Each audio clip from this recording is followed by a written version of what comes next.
जय हिंद दोस्तों। तो अगर आप चाहते हैं कि हमारा मैथ बिल्कुल मजबूत हो जाए, यानी आप चाहते हैं कि अगर आपका मैथ मजबूत स्ट्रॉन्ग करना चाहते हैं, तो आप इस चैनल के साथ जुड़ जाइए। और इस चैनल पर क्या होगा कि आपको बेसिक से बेसिक जो बातें हैं, जो कोई बता नहीं पाता है, तो वो बेसिक से बेसिक बातें भी हम इस चैनल के माध्यम से आपको बताएंगे। तो आप जुड़ जाइए इस चैनल के साथ। और बहुत कम समय लेंगे दोस्तों, आपका मात्र 2 से 3 मिनट, और इसमें ही आपको कुछ अच्छा ज्ञान दे देंगे। तो चलिए शुरू करते हैं। आज का हमारा दिन है, तो आज हम शुरू करेंगे पूर्ण संख्या किसे कहेंगे। सबसे पहले हम संख्याएं सीखेंगे और सीखेंगे कि पूर्ण संख्या किसे कहते हैं। तो चलिए, 0 से अनंत तक की सभी धनात्मक प्राकृत संख्याओं को पूर्ण संख्याएं कहते हैं। देखिए दोस्तों, 0 से अनंत तक सभी धनात्मक प्राकृत संख्याओं को पूर्ण संख्याएं कहते हैं। कहने का मतलब है दोस्तों, देखिए 0 से लेकर, यानी 0 से लेकर सभी धनात्मक पूर्ण संख्या। धनात्मक क्या बोल रहा है दोस्तों? धनात्मक कहने का मतलब धनात्मक संख्या कौन हो जाएगी? जिसके साथ माइनस नहीं लगा है। ठीक है, क्या नहीं लगा है? जिसके साथ माइनस नहीं लगा है। जैसे मान लीजिए इसमें 5 है, ये 5 है, इसमें माइनस लगा है, ये ऋणात्मक संख्या हो जाएगी। ये ऐसे 5 है, इसके साथ कुछ नहीं चिन्ह लगा है, तो ये हो जाएगा, इसमें प्लस छुपा रहता है। ठीक है दोस्तों, तो ये हो जाएगा धनात्मक संख्या है। मान लीजिए -1 है, तो ये ऋणात्मक संख्या हो जाएगी। ये वाली पूर्ण संख्या में नहीं ली जाएगी, ये वाली पूर्ण संख्या में ले जाएगी। कौन? ये वाली। यानी बोल रहे हैं ना कि 0 से अनंत तक की सभी धनात्मक प्राकृत संख्या, धनात्मक प्राकृत संख्या, इसको सीखेंगे हम आगे। संख्या को पूर्ण संख्या कहते हैं। जैसे उदाहरण देखिए दोस्तों, 0 1 2 3 4 अनंत तक। अनंत तक दोस्तों, अनंत तक देखिए, अनंत का ये चिन्ह है, ये अनंत का चिन्ह होता है, इसको समझ लीजिएगा। तो पूर्ण संख्या किसे कहते हैं? 0 से अनंत तक की सभी धनात्मक प्राकृत संख्याओं को पूर्ण संख्या कहते हैं।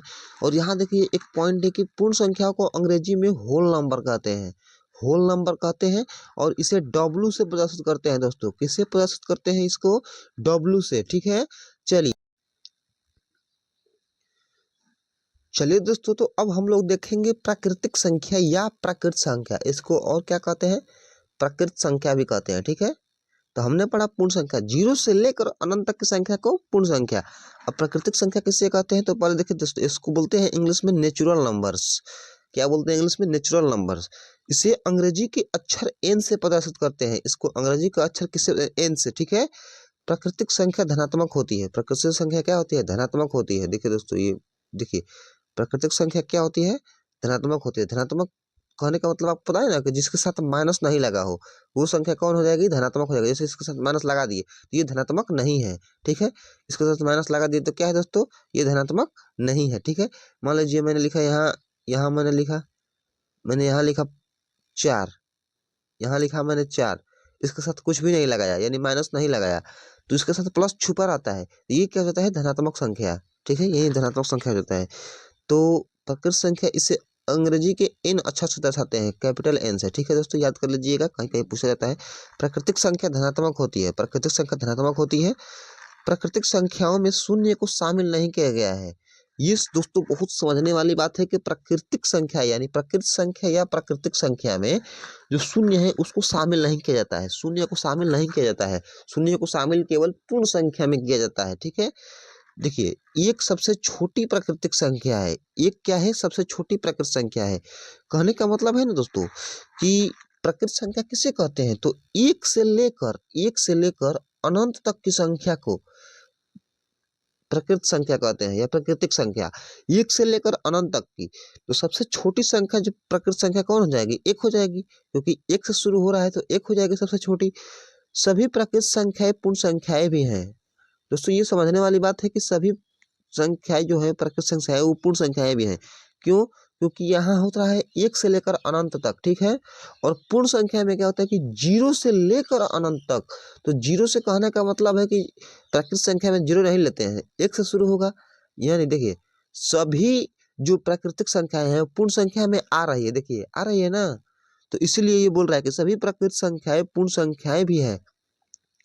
चलिए, लेकिन सभी पूर्ण संख्याएं प्राकृतिक संख्याएं नहीं है। कहने का मतलब दोस्तों देखिए पूर्ण संख्या में जीरो भी आ रहा है, लेकिन प्राकृत संख्या में जीरो नहीं आएगा। इसीलिए सभी पूर्ण संख्याएं प्राकृत संख्याएं नहीं है, लेकिन सभी प्राकृतिक संख्या या प्रकृत संख्या जैसे 1 से लेकर अनंत तक, तो इसमें जीरो से जब अनंत तक है तो इसमें 1 से लेकर अनंत तक तो आ ही जाएगा। इसीलिए बोल रहा है कि सभी प्राकृत संख्याएं पूर्ण संख्याएं भी है, लेकिन सभी पूर्ण संख्याएं प्रकृत संख्याएं नहीं है। चलिए दोस्तों, तो अब हम देखते हैं कि देखिए क्या हो जाएगा। प्राकृतिक संख्या जो है इसको दो भागों में बांटा गया है। देखिए दो भागों में कौन कौन बांटा गया है, एक होता है सम प्राकृत संख्या, एक होता है विषम प्राकृत संख्या। सम प्राकृत संख्या किसे कहते हैं, जैसे 2, 4, 8, 10, यानी जो 2 से कट जाए, जो 2 से जिसमें पूरा पूरा भाग लग जाए ना, उसको बोलते हैं सम प्राकृत संख्या। ठीक है, देखिए प्राकृत संख्या में क्या है कि 2 से भाग लग जाएगा, और विषम प्राकृत संख्या में क्या है कि इसमें 2 से भाग नहीं लगेगा। ठीक है, इसमें 2 से भाग नहीं लगेगा। तो ये था दोस्तों आज के लिए हमारा छोटा सा प्रयास। तो आप जुड़े इस चैनल के साथ, आपको मैथ का बेसिक से बेसिक जानकारी आपको मिलेगी और आपका मैथ बहुत मजबूत हो जाएगा। तब मिलते हैं नेक्स्ट वीडियो में, तब तक के लिए जय हिंद।